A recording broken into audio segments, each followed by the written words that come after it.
সহসা হুহু করিয়া কাঁদিয়া উঠিল। নক্ষত্র খচিত কালো আকাশে মুখ তুলিয়া বলিল, আল্লাহ, আমাকে যত খুশি সাজা দিও, কিন্তু মহেশ আমার তেষ্টা নিয়ে মরেছে। তার চড়ে খাবার এতটুকু জমি কেউ রাখেনি যে তোমার দেওয়া মাঠের ঘাস, তোমার দেওয়া তেষ্টার জল তাকে খেতে দেয়নি। তার কসুর তুমি যেন কখনো মাফ করো না।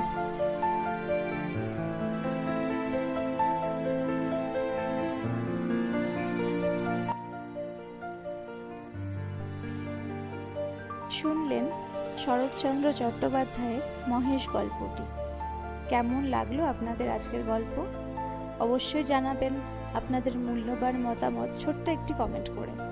আর ভালো লাগলে অবশ্যই চ্যানেলটি সাবস্ক্রাইব করে বেল নোটিফিকেশনটি অন করে দেবেন।